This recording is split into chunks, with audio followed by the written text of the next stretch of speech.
Bible में 40 का number हर जगह दिखाई देता है। यीशु ने 40 दिन रेगिस्तान में बिताए और शैतान ने उन्हें बहकाने की कोशिश की। नूह ने 40 दिन बाढ़ में बिताए। इसराइलियों ने 40 साल तक जंगल में भटकते रहे। मूसा ने 40 दिन माउंट सिनाई पर बिताए। बाइबल में 40 का नंबर एक खास ताकत रखता है जो शायद अब तक किसी ने नहीं देखी हो। ये सिर्फ दिनों या सालों का नंबर नहीं है।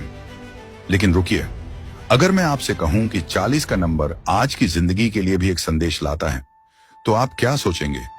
आखिर 40 का नंबर इतनी बार क्यों आता है और इसमें हमारे लिए क्या छुपा संदेश है? चलिए समझते हैं। बाइबल में कुछ नंबरों का खास मतलब होता है। इसे बाइबल न्यूमरोलॉजी कहते हैं। विद्वानों ने बाइबल में आने वाले कुछ खास नंबरों जैसे 3, 7, 12 और 40 का गहराई से अध्ययन किया है। इनमें 40 का नंबर बहुत खास है। ये बदलाव, तैयारी और परमेश्वर की योजना पूरी होने का संकेत देता है। यह नंबर हमारे लिए भी एक तोहफा जैसा है। बाइबल में 40 का नंबर एक खास आध्यात्मिक पल को दिखाता है। यह इतना महत्वपूर्ण है कि यह बाइबल में 150 से ज्यादा बार आता है। जैसे 40 दिन और 40 रात वाली बात 24 बार कही गई है। यह हमेशा किसी परीक्षा, मुश्किल समय या सजा के साथ जुड़ी होती है। चलिए पहले उदाहरण से शुरू करते हैं। जब इस्राएली 40 साल तक जंगल में भटकते रहे, यह समय उनकी परीक्षा और नए देश में प्रवेश की तैयारी का था। बाइबल में लिखा है, तुम्हारे बच्चे 40 साल तक यहाँ चरवाहे बनकर रहेंगे और तुम्हारी बेवफाई के कारण दुख उठाएंगे जब तक तुम्हारी पीढ़ी जंगल में खत्म न हो जाए। 40 साल तक तुम अपने पापों के लिए दुख सहोगे और जानोगे कि मेरे खिलाफ होना क्या होता है। लेकिन 40 के इस नंबर से जुड़ी सबसे बड़ी सच्चाई अब तक छुपी हुई है।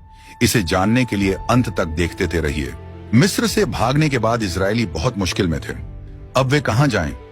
परमेश्वर ने उनके लिए एक वादा किया हुआ देश तैयार किया था, लेकिन एक समस्या थी।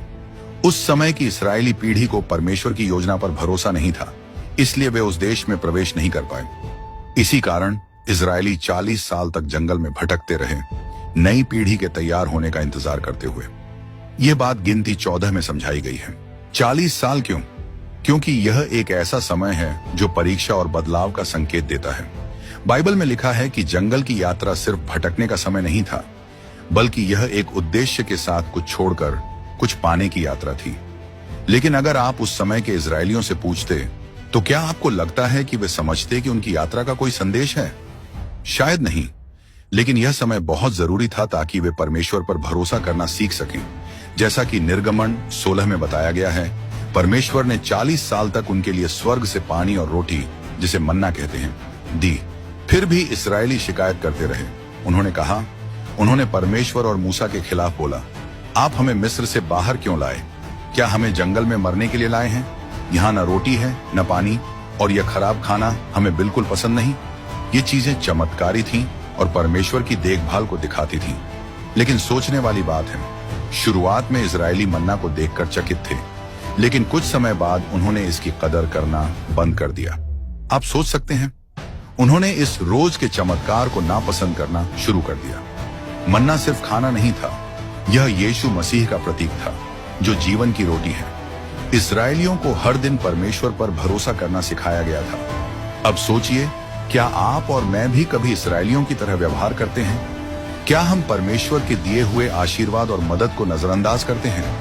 आप और मैं भी कभी कभी अपनी जिंदगी में ऐसा समय देखते हैं जब हमें लगता है कि हम कठिनाइयों के जंगल में हैं।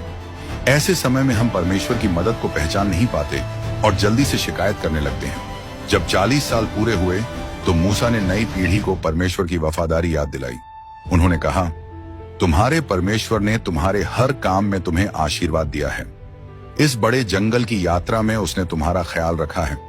इन 40 सालों में तुम्हारा परमेश्वर तुम्हारे साथ रहा है और तुम्हें किसी चीज की कमी नहीं हुई।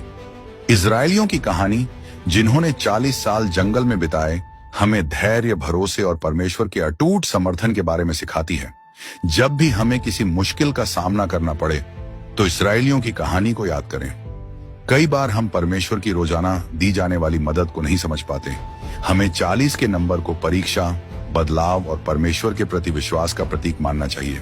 अब 40 के नंबर का एक और उदाहरण देखते हैं। क्या आपने कभी सोचा है कि नूह की कहानी, जब 40 दिन और 40 रात बारिश हुई, का क्या मतलब है? बाइबल में लिखा है, 7 दिन बाद मैं धरती पर 40 दिन और 40 रात बारिश भेजूंगा और जो भी जीव मैंने बनाए हैं उन्हें मिटा दूंगा। और नूह ने वैसा ही किया जैसा परमेश्वर ने उसे कहा। उस समय नूह की उम्र 600 साल थी जब बाढ़ का पानी धरती पर आया। इस वचन में परमेश्वर नूह को बताते हैं कि एक बाढ़ आने वाली है जो 40 दिन और 40 रात चलेगी। यह बाढ़ धरती पर फैले भ्रष्टाचार का जवाब थी। लेकिन 40 दिन क्यों? नूह के लिए यह 40 दिन बाढ़ के कष्टों को सहने और एक नई साफ सुथरी दुनिया में प्रवेश करने का समय था। यह 40 दिन एक परीक्षा थी जिससे गुजरकर नूह और उनका परिवार एक नई और शुद्ध दुनिया में पहुंचे। उत्पत्ति 7 में लिखा है कि बाढ़ के पानी ने जहाज को उठाया। जो पानी दुष्ट लोगों को नष्ट कर रहा था, वही पानी नूह और उसके परिवार को बचा भी रहा था। यह दिखाता है कि परमेश्वर का न्याय और दया दोनों ही काम करते हैं। क्या यह हमें याद नहीं दिलाता कि कई बार जो कठिनाइयां हम सहते हैं वे ही हमें बचाने या हमें ऊपर उठाने का जरिया बनती है? नूह और उसका परिवार 40 दिन और 40 रात पानी पर तैरते रहे। उन्होंने परमेश्वर के न्याय को देखा जो एक भ्रष्ट दुनिया पर था, और उनकी दया को भी महसूस किया जिसने उनकी जान बचाई। नूह ने सिर्फ प्रार्थना और विश्वास ही नहीं किया, बल्कि एक जहाज बनाया, जानवरों को इकट्ठा किया और अपने परिवार के साथ उस पर सवार हुआ। उसका विश्वास सक्रिय, व्यावहारिक और आज्ञाकारी था। नूह के 40 दिन की परीक्षा से हम क्या सीख सकते हैं? भले ही हमें नूह की तरह बड़ी मुश्किलों का सामना करना पड़े, वे हमें बदलने वाले अनुभव हो सकते हैं। बाढ़ के बाद नूह एक नई दुनिया में गए और मानवता को एक नई शुरुआत मिली।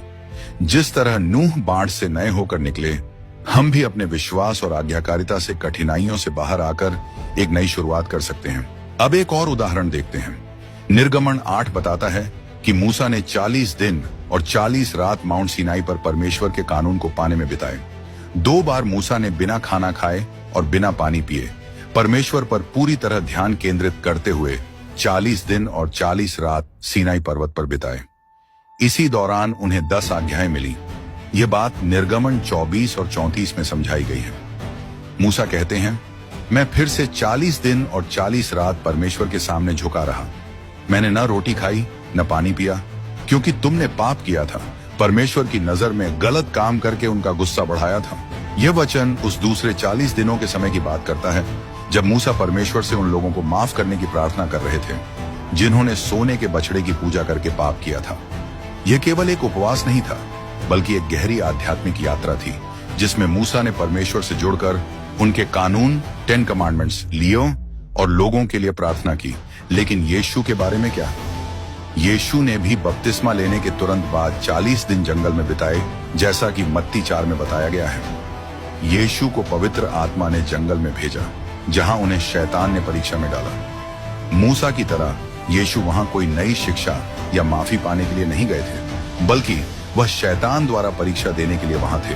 बाइबल के अनुसार शैतान ने यीशु को खाने, ताकत और आसान रास्तों का लालच दिया जब वह शारीरिक रूप से कमजोर थे। यीशु ने जवाब दिया, यह लिखा है, मनुष्य केवल रोटी से नहीं जीता, बल्कि हर उस वचन से जो परमेश्वर के मुंह से निकलता है। यह कितना दिलचस्प है कि यीशु ने शैतान के प्रलोभनों का सामना करने के लिए शास्त्रों का सहारा लिया। उन्होंने हमें यह सिखाया कि मुश्किल समय में हमें परमेश्वर के वचन पर भरोसा करना चाहिए। जंगल में बिताए गए 40 दिन हमें क्या सिखाते हैं? मूसा और यीशु के लिए यह समय परमेश्वर पर ध्यान केंद्रित करने और उन पर भरोसा करने का था। उन्हें अपनी शारीरिक और आध्यात्मिक जरूरतों के लिए परमेश्वर पर भरोसा करना पड़ा।